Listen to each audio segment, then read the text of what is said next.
வணக்கம், சாவித்திரி சமையலுக்கு உங்களை வரவேற்கிறேன். இப்போ 7 நாளைக்கு 7 வகையான சுவையான குழம்பு வகை தாங்க பார்க்க போகிறோம். இப்போ ஒவ்வொரு குழம்பு வகையாக பார்க்கலாங்க. வாங்க இப்போ வீடியோக்குள்ளே போகலாம். முதல்ல தக்காளி குழம்பு. இது நான் கொங்கு நாட்டு ஸ்டைலில் செய்திருக்கேங்க. தக்காளி குழம்புக்கு தேவையான வெங்காயம் தக்காளி எல்லாம் வதக்கி எடுத்துக்கலாங்க. தக்காளி வெங்காயம் வதக்கிறதுக்குங்க 1 டேபிள் ஸ்பூன் எண்ணெய் விட்டுக்கிறேன். எண்ணெய் சூடாகட்டும். குழம்பு கொஞ்சம் திக்கா வறுக்குங்க. சாப்பாட்டு புழுங்கல் அரிசி 1 டீஸ்பூன் எடுத்திருக்கேன். இது நல்லா வறுபடட்டும். இப்போ அரிசி நல்லா பொரிஞ்சிருச்சுங்க. இது கூட சோம்பு 1 டீஸ்பூன் எடுத்து வச்சது சேர்த்திக்கலாம். குழம்பு திக்னஸ்க்கு வேண்டி 1 டீஸ்பூன் அரிசி சேர்த்திருக்கேன். நீங்கள் அரிசிக்கு பதிலாக 1 டேபிள் ஸ்பூன் பொட்டுக்கடலை சேர்த்திக்கலாம். இப்போ சோம்பு பொரிஞ்சிருச்சுங்க. இது கூட சிறுதுண்டு பட்டை, 5 கிராம்பு, இதெல்லாம் நல்லா பொரிஞ்சிருச்சு.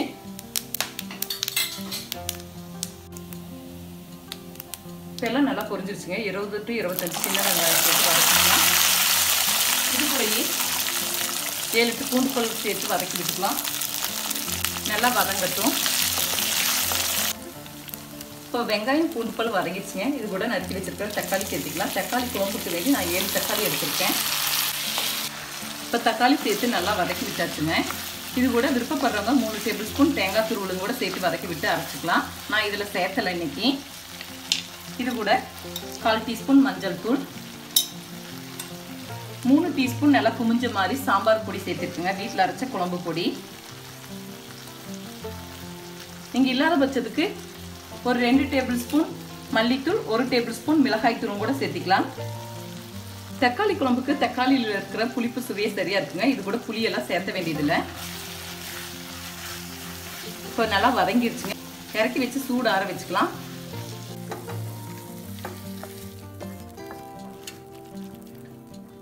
இப்போ சூடு ஆறிடுச்சு. மிக்சி ஜாரில் போட்டு அரைச்சி எடுத்துக்கலாம். இப்போ அரைச்சி எடுத்துட்டு பார்க்கலாம். இப்போ எண்ணெய் சூடாயிடுச்சுங்க. 1/2 டீஸ்பூன் கடுகு சேர்த்திக்கலாம். கடுகு வெடிக்கட்டும். இது கூடவே 1/2 டீஸ்பூன் உளுந்து சேர்த்திக்கலாம். இப்போ கடுகு நல்லா பொரிஞ்சிருச்சுங்க. இது கூட ஒரு பெரிய வெங்காயம் பொடியாக நறுக்கி வச்சுருக்கேன். இதை சேர்த்துக்கலாம். இது கூடவே சிறிதளவு கருவேப்பிலை. நல்லா வெங்காயம் வதங்கட்டும். இப்போ வெங்காயம் வதங்கிடுச்சுங்க. அரைச்ச தக்காளி வெங்காயம் விழுத சேர்த்திக்கலாம். இது கூடவே குழம்புக்கு தேவையான அளவுக்கு உப்பு சேர்த்திக்கலாம். நல்லா ஒன்று சேர கலந்து விட்டுக்கலாம். வதக்கி அரைச்சனால ரொம்ப நேரம் வதக்க வேண்டியது இல்லைங்க. ஒரு 2 நிமிஷம் வதக்கி விட்டால் போதும். இப்போ குழம்புக்கு தேவையான தண்ணி சேர்த்துக்கலாங்க. மிக்சி ஜார் அலசின தண்ணி கொஞ்சம் எடுத்துருக்கேன். இது கூடவே கொஞ்சம் எக்ஸ்ட்ரா தண்ணி சேர்த்துக்கலாம். நல்லா குழம்பு கொதிக்கட்டும்.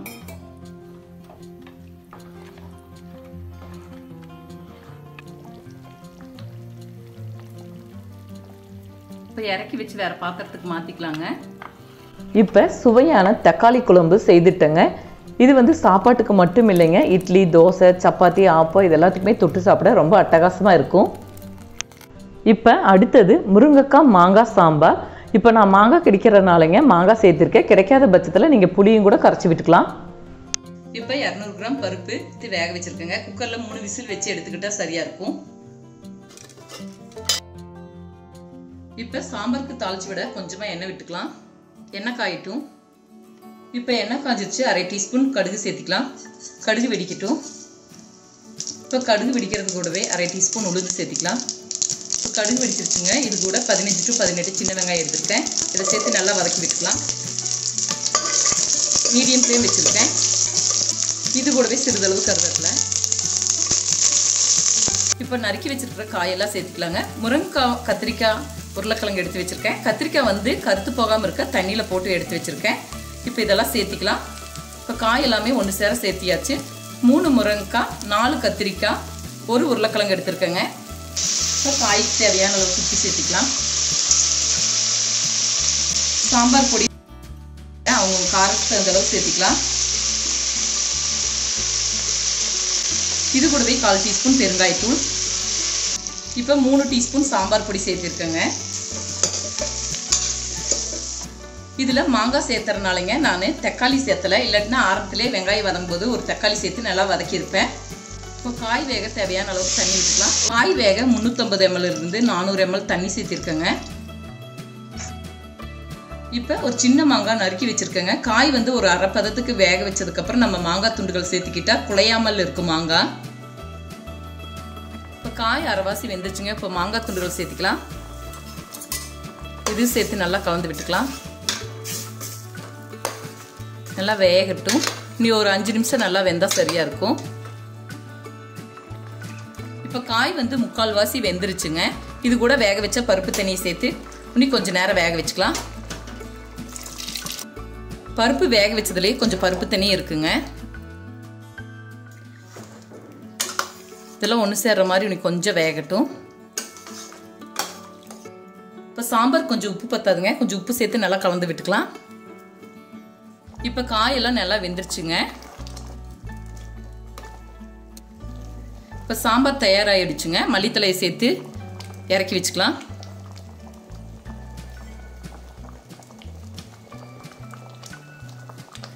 சாம்பாருக்கு மாங்காயில் இருக்கிற புளிப்பு சுவையே சரியாக இருக்கிறனாலங்க நான் புளித்தண்ணி சேர்க்கலை. நீங்கள் மாங்காய் கிடைக்காத பட்சத்தில் கொஞ்சம் நல்லா காயெல்லாம் வெந்து பருப்பு கூட நல்லா வெந்ததுக்கப்புறம் நீங்கள் கடைசியாக புளித்தண்ணி தேவையான அளவுக்கு விட்டு ஒரு 5 நிமிஷம் கொதிக்க வச்சு இறக்கி வச்சா சரியாக இருக்கும். விருப்பப்படுறவங்க ஒரு சில்லு தேங்காய் கூட அரைச்சி விட்டுக்கலாம். இப்போ சுவையான முருங்கைக்காய் மாங்காய் சாம்பார் செய்துட்டேங்க. இது வந்து சாப்பாட்டுக்கு மட்டும் இல்லாமல் டிஃபன் வகைகளுக்கு சேர்த்திக்கலாம். அடுத்தது இப்போ பூண்டு குழம்பு எப்படி செய்யலாங்கிறத பார்க்கலாங்க. நம்ம அடிக்கடி உணவில் பூண்டு சேர்த்திக்கும் போதுங்க உடம்புக்கு தேவையான நோய் எதிர்ப்பு சக்தி கிடைக்கக்கூடிய வாய்ப்புகள் நிறைய இருக்குது. பூண்டு குழம்புக்கு தாளிச்சு இருக்குங்க. நான் 4 டேபிள் ஸ்பூன் நல்லெண்ணெய் எடுத்து வச்சிருக்கேன். கொஞ்சம் கூடுதலாக இருந்தால் நல்லா இருக்கும். 150 கிராமுக்கு கொஞ்சம் கூடுதலாக பூண்டு எடுத்து உரிச்சு வச்சிருக்கேங்க. இது மலை பூண்டு, இந்த மாதிரி சின்ன சின்னதாக இருக்கும்.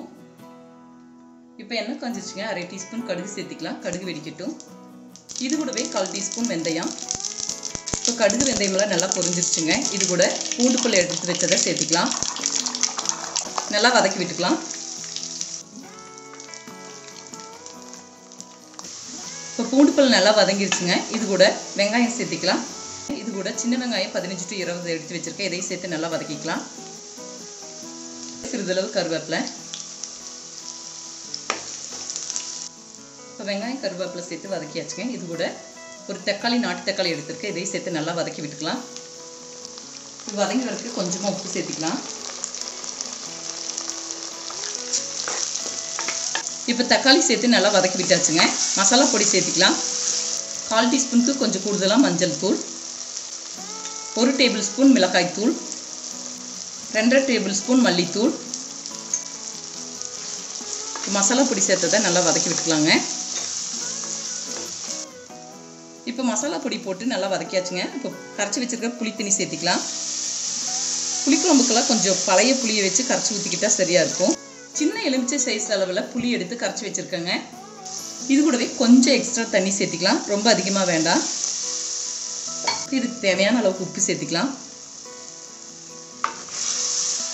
பூண்டு பல் நல்லா வதங்கி இருக்குதுங்க. அதனால் கொஞ்சமாக தண்ணி விட்டு நம்ம கொதிக்க வைக்கும்போது ஒரு 5 நிமிஷத்தில் வெந்துடும். அதனால் புளிக்கரைசல் விடும்போது அளவாக பார்த்து விட்டுக்கோங்க.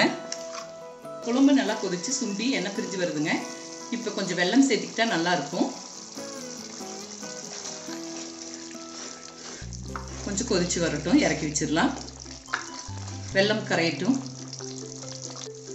இப்போ குழம்பு தயாராகிடுச்சுங்க. இறக்கி வச்சுக்கலாம். நல்லா சுற்றியில் எண்ணெய் பிரிஞ்சு வந்துருப்பாருங்க. இந்த ஸ்டேஜில் இறக்கி வைக்கும்போது 2-3 நாள் வச்சு சாப்பிட்டாலும் கூட இந்த புளிக்குழம்பு டேஸ்ட்டாக இருக்கும், கெட்டும் போகாது.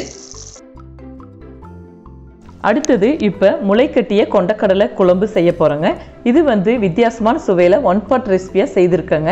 இது சட்டுன்னு செய்திடலாம். 200 கிராம் பக்கம் முளைக்கட்டின கொண்டக்கடலை எடுத்துருக்கேங்க. இதுக்கு தேவையான மசாலா பொருளெல்லாம் வதக்கி அரைச்சிக்கலாம். இப்போ வதக்கிறதுக்கு 2 டேபிள் ஸ்பூன் ஆயில் விட்டுக்கலாம். 1 டீஸ்பூன் சோம்பு, 5-6 கிராம்பு, சிறுதுண்டு பட்டை.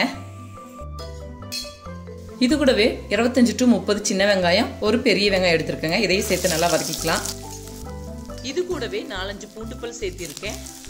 இப்போ வெங்காயம் பூண்டு பல் நல்லா வதங்கிடுச்சுங்க. இது கூட சின்ன சைஸில் 4 தக்காளி எடுத்துருக்கேங்க. நீங்கள் பெரிய சைஸாக இருந்தால் 2 எடுத்துக்கிட்டால் போதும்.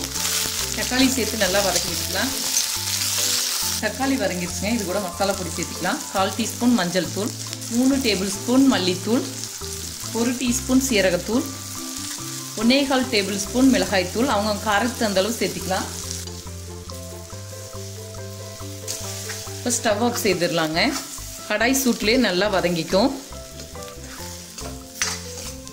சூடு ஆறட்டும். இப்போ வெங்காயம் தக்காளி மசாலா பொருள் வதக்கினது சூடாரிச்சுங்க. மிக்சி ஜாரில் போட்டு கொஞ்சமாக தண்ணி விட்டு அரைச்சி எடுத்துக்கலாம். இப்போ நல்லா நைஸாக அரைச்சி எடுத்தாச்சு. ஒரு குக்கரில் முளைக்கட்டின கொண்டக்கடலையை சேர்த்திக்கலாம். அரைச்சி வச்ச மசாலாவை சேர்த்திக்கலாம். இது கூடவே ஒரு 400 ml தண்ணி சேர்த்திக்கலாம். இதுக்கு தேவையான அளவுக்கு உப்பு. இப்போ குக்கரில் 3 விசில் விட்டு எடுத்துக்கிட்டால் சரியாக இருக்கும். இப்போ 3 விசில் வந்து ஏரெல்லாம் போயிடுச்சுங்க. ஓப்பன் செய்து பார்த்துக்கலாம். இப்போ சுண்டல் நல்லா வெந்துருச்சு. இது கூட கொஞ்சமாக புளித்தண்ணி சேர்த்து கொதிக்க விட்டுக்கலாம். உப்பு பத்தலைன்னா டேஸ்ட் பார்த்துட்டு உப்பு கொஞ்சம் சேர்த்திக்கலாம். இதில் இப்போ கொஞ்சமாக புளித்தண்ணி விட்டுக்கலாம். நல்லா கொதிக்கட்டும்.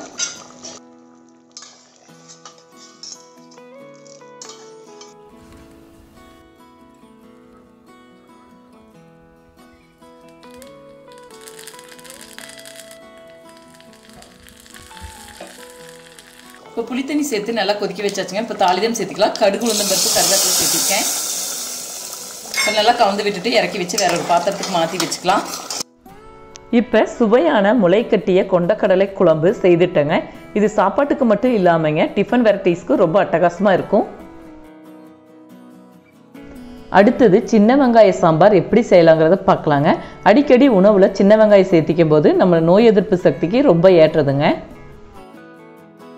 சாம்பாருக்கு 150 கிராம் கொஞ்சம் கூடுதலாக துவரம்பருப்பு எடுத்து அது கூடவே கொஞ்சம் விளக்கெண்ணெய் மஞ்சத்தூள் விட்டு குக்கரில் 2 விசில் விட்டு வேக வச்சுருக்கேங்க. சாம்பாருக்கு சின்ன வெங்காயம் 150 to 200 கிராம் பக்கம் எடுத்துங்க. தோல் உரிச்சு நல்லா சுத்தம் செய்து கழுவி எடுத்து வச்சுருக்கேன். இது வந்து உடம்புக்கு குளிர்ச்சியானதும் கூடங்க. சாம்பாருக்கு தாளிக்க கொஞ்சமாக எண்ணெய் விட்டுக்கலாம். எண்ணெய் காயட்டும். இப்போ எண்ணெய் காஞ்சிருச்சுங்க. 1/2 டீஸ்பூன் கடுகு சேர்த்துக்கலாம். கடுகு வெடிக்கட்டும். இது கூடவே 1/2 டீஸ்பூன் உளுந்து. இப்போ கடுகு வெடிச்சிருச்சுங்க. இது கூட சின்ன வெங்காயம் சேர்த்துக்கலாம். சின்ன வெங்காயம் லேசாக வதக்கிக்கலாம். இது கூடவே சிறிதளவு கருவேப்பிலை. சின்ன வெங்காயம் ரொம்ப நேரம் வதக்க வேண்டியது இல்லைங்க. கொஞ்ச நேரம் வதக்கிக்கிட்டாலே போதும். இப்போ ஓரளவுக்கு வெங்காயம் வதக்கியாச்சுங்க. இது கூட 2 நாட்டு தக்காளி நறுக்கி வச்சதை சேர்த்துக்கலாம். இதையும் லேசாக வதக்கி விட்டுக்கலாம். இப்போ சாம்பார் பொடி குமிஞ்ச மாதிரி 2 டீஸ்பூன் எடுத்துருக்கேங்க. அவங்கவுங்க காரத்துக்கு தகுந்தளவு சாம்பார் பொடி சேர்த்திக்கலாம். இது கூடவே சிறிதளவு பெருங்காயத்தூள். இது கூட இப்போ கொஞ்சமாக உப்பு சேர்த்திக்கலாம். லேசாக வதக்கி விட்டுக்கலாம். இப்போ வெங்காயம் தக்காளி வேகிறதுக்கு பருப்பு தண்ணி எடுத்து வச்சுருக்கோங்க. இதை சேர்த்திக்கலாம்.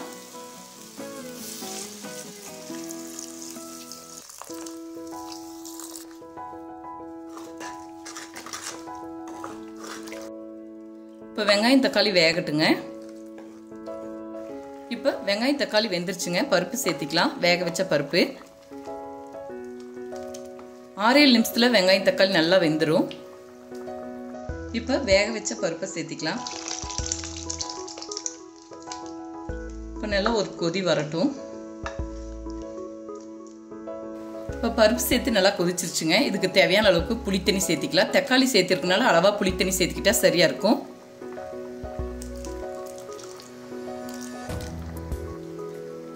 சாம்பார் ரொம்ப கெட்டியாக திக்காக இருந்துச்சுன்னா புளித்தண்ணி ஊற்றும் போதே கொஞ்சம் தண்ணி சேர்த்து கொதிக்க வச்சுக்கும் போது உங்களுக்கு சரியான பக்குவத்தில் சாம்பார் கிடைக்கும். நல்லா கொதிக்கட்டும். புளியோட பச்சை வாடை போகிற அளவுக்கு நல்லா கொதிக்கட்டும். சாம்பார் கொஞ்சம் உப்பு பத்தாதுங்க. கொஞ்சம் எக்ஸ்ட்ரா உப்பு சேர்த்திக்கிறேன். இது கூடவே கொஞ்சம் பொடியாக நறுக்குன மல்லித்தலை.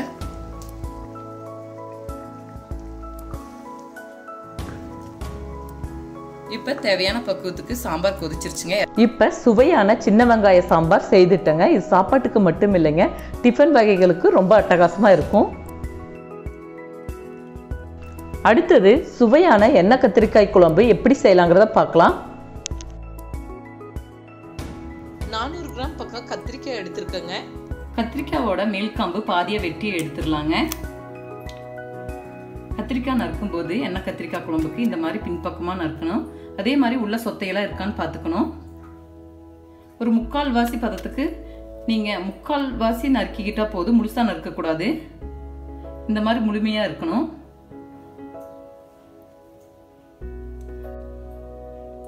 இதே மாதிரி எல்லா கத்திரிக்காயையும் நறுக்கி போட்டுக்கலாம் தண்ணியில. தண்ணி நல்லா வடிச்சு எடுத்துக்கலாங்க. எண்ணெயில வதக்கிக்கலாம்.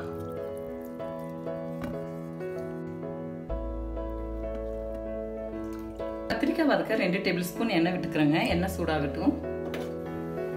கத்திரிக்காய் வதக்கிக்கலாம்.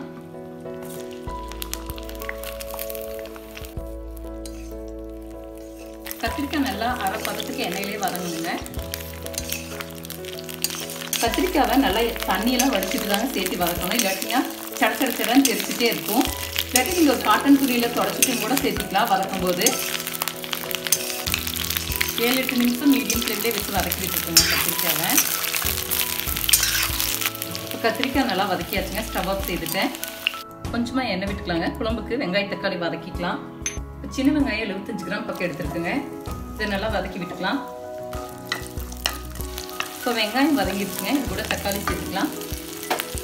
நாட்டு தக்காளி பெரிய சைஸில் 2 எடுத்துருக்கேன். தக்காளி வெங்காயமெல்லாம் நல்லா வதக்கியாச்சுங்க. இப்போ ஸ்டவ் ஆஃப் செய்துட்டேன். இந்த சூப்லேயே மசாலா பொடி சேர்த்துக்கலாம். குழம்பு பொடி 3 டேபிள் ஸ்பூன் சேர்த்திருக்கேங்க. அவங்க காரத்துக்கு தகுந்த அளவு சேர்த்திக்கலாம்.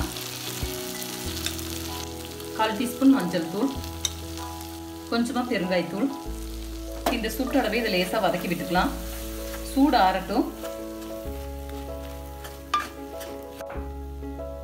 இப்போ வதக்கி வச்ச வெங்காய தக்காளியை மிக்சி ஜாரில் போட்டு நல்லா நைஸாக அரைச்சி எடுத்துக்கலாம். கொஞ்சமாக தண்ணி விட்டு நல்லா நைஸாக அரைச்சி எடுத்துக்கலாம்.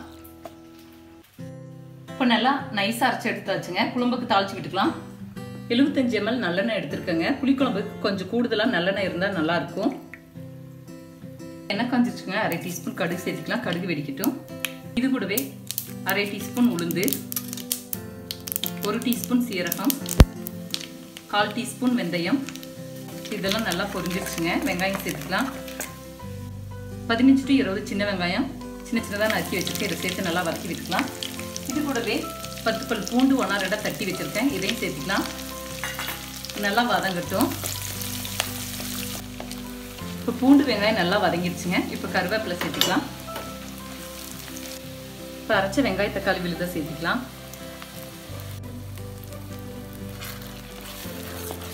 இப்போ வெங்காய தக்காளி மசாலாவை லேசாக வதக்கி விட்டுக்கலாங்க. அரைச்ச மசாலாவை லேசாக வதக்கி விட்டுக்கிட்டா போதும். ஏன்னா முன்னமே வதக்கி தான் அரைச்சது. இது கூட தேவையான அளவுக்கு தண்ணி சேர்த்துக்கலாம்.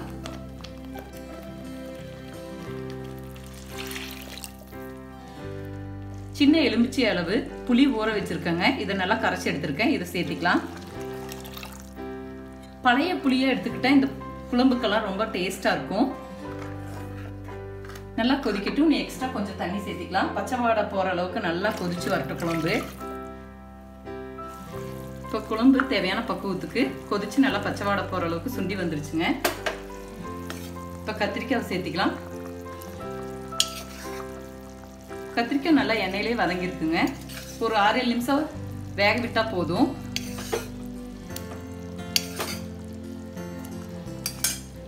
நல்லா வேகட்டும். இப்போ குழம்பு நல்லா கொதிச்சு கத்திரிக்காய் எல்லாம் நல்லா வெந்துருச்சுங்க. நல்லா எண்ணெயெல்லாம் பிரிஞ்சு வருது. இன்னும் ஒரு 2 நிமிஷம் கொதிக்க வச்சுக்கிட்டா சரியா இருக்கும். இப்போ எண்ணெய் கத்திரிக்காய் குழம்பு தயாராகிடுச்சுங்க. நல்லா எண்ணெயெல்லாம் பிரிஞ்சு வந்துருச்சு. கத்திரிக்காயும் நல்லா வெந்துருச்சு. அடுத்தது இப்போ வித்தியாசமான சுவையில காளான் குழம்பு எப்படி செய்யலாங்கிறத பார்க்கலாங்க. இப்போ காளான் குழம்புக்கு தேவையான மசாலாவெல்லாம் வதக்கி அரைச்சிக்கலாங்க. இப்போ 1 டேபிள் ஸ்பூன் எண்ணெய் விட்டுருக்கேங்க. எண்ணெய் சூடாயிடுச்சு. சிறுதுண்டு பட்டை, 2 ஏலக்காய், 5 கிராம்பு, 1 டீஸ்பூன் சீரகம், 1 டீஸ்பூன் சோம்பு, 1 டேபிள் ஸ்பூன் மிளகு. இதெல்லாம் லேசாக பொரியட்டும். இதெல்லாம் நல்லா பொரிஞ்சிச்சுங்க. இதில் 20 to 25 சின்ன வெங்காயம் எடுத்திருக்கேன். இதை சேர்த்து நல்லா வதக்கி விட்டுக்கலாம். இப்போ வெங்காயம் வதங்குறத கூடவேங்க 7-8 பூண்டு பல், இது கூடவே சிறுதுண்டு இஞ்சி பொடியாக நறுக்கியிருக்கேன். இதையும் சேர்த்துக்கலாம். இப்போ வெங்காயம் பூண்டு பல் வதங்கிடுச்சுங்க. இது கூட தக்காளி சேர்த்துக்கலாம். ஒரு நாட்டு தக்காளி கனிஞ்சதாக பார்த்து பொடியாக நறுக்கி வச்சுருக்கேன். ஓரளவுக்கு பொடியாக நறுக்கலாம் போதும். இதை நல்லா வதக்கி விட்டுக்கலாம். இப்போ வெங்காயம், தக்காளி, பூண்டு, இஞ்சி எல்லாம் நல்லா வதங்கிடுச்சுங்க. சூடு ஆரம்பிச்சுக்கலாம். இப்போ சூடு ஆறிச்சுங்க. மிக்ஸி ஜாரில் போட்டு கொஞ்சமாக தண்ணி விட்டு அரைச்சிக்கலாம். இப்போ அரைச்சாச்சுங்க. குழம்புக்கு தாளிச்சு விட்டுருக்குங்க. 2 டேபிள் ஸ்பூன் எண்ணெய் விட்டுக்கிறேன். எண்ணெய் சூடாகட்டும். இப்போ எண்ணெய் சூடாயிடுச்சுங்க. தாளிக்க ஒரு அன்னாச்சி மொக்கு, 3 கிராம்பு, 1 ஏலக்காய், சிறுதுண்டு பட்டை, ஒரு பிரியாணி இலை, இதெல்லாம் நல்லா பொரிஞ்சிருச்சு. ஒரு பெரிய வெங்காயம் பொடியாக நறுக்கி வச்சிருக்கேன். இதை சேர்த்திக்கலாம். நீங்கள் சின்ன வெங்காயம் இருந்தாலும் கூட 10-15 சின்ன வெங்காயம் பொடியாக நறுக்கி சேர்த்துக்கலாம். வெங்காயம் இல்லாத பட்சத்துக்கு இந்த மாதிரி பெரிய வெங்காயம் ஒரு பொடியாக நறுக்கி சேர்த்துக்கிங்க. இப்போ வெங்காயம் நல்லா வதங்கட்டும். வெங்காயம் வதங்குறது கூடவே சிறிதளவு கருவேப்பிலை சேர்த்துக்கலாம். இப்போ வெங்காயம் நல்லா வதங்கிடுச்சுங்க. இது கூட ஒரு தக்காளி சேர்த்துக்கலாம்.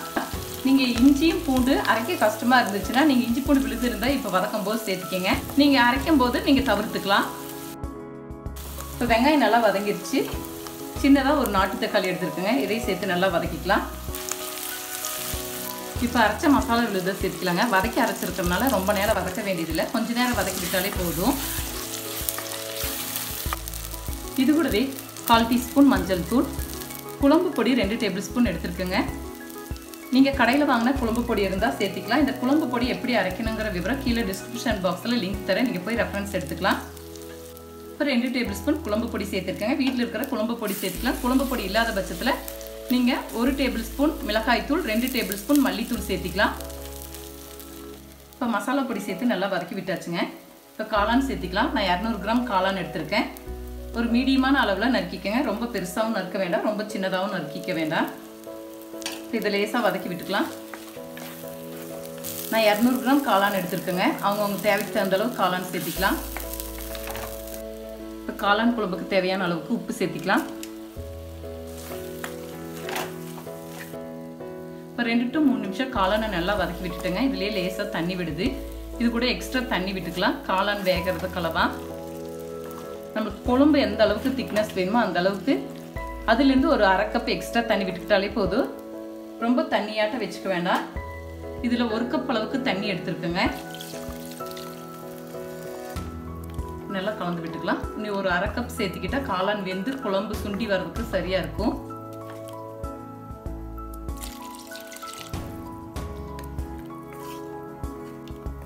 நல்லா வேகட்டும். 15 to 20 நிமிஷத்துல காளான் நல்லா வெந்துடும். இப்போ காளான் குழம்பு தயாராகிடுச்சுங்க. நல்லா காளான் வெந்துருச்சு. 10 to 15 நிமிஷத்தில் நல்லா வெந்துடும். தேவையான பக்குவத்துக்கு காளான் குழம்பு திக்காயிடுச்சு. இந்த பக்குவத்தில் இறக்கி வச்சுக்கிறேன். ஸ்டவ் ஆஃப் செய்திடலாம். இந்த குழம்பு வந்துங்க இட்லி, தோசை, சப்பாத்தி, புரோட்டா, நான், அது போக சாப்பாடு, பிரியாணி, புலாவ் ஐட்டங்களுக்கு எல்லாமே சைட் டிஷ்ஷாக சேர்த்துக்கலாங்க. ரொம்ப அட்டகாசமாக இருக்கும். இப்போ 7 நாளுக்கு 7 வகையான குழம்பு வகைகள் செய்திருக்கேங்க. இது வந்து ஏதோ ஒரு வகையில் உங்களுக்கு பிடிச்சிருக்கும், பயனுள்ளதாக இருக்கும்னு நினைக்கிறேங்க. இதே முறையில் செய்து பாருங்கள். இந்த வீடியோ பிடிச்சிருந்தா லைக் பண்ணுங்கள், ஷேர் பண்ணுங்கள், சப்ஸ்கிரைப் பண்ணுங்கள், கமெண்ட்ஸ் பண்ணுங்கள். மேலும் பல சமையல் குறிப்புகளுடன் சந்திக்கிறேன்.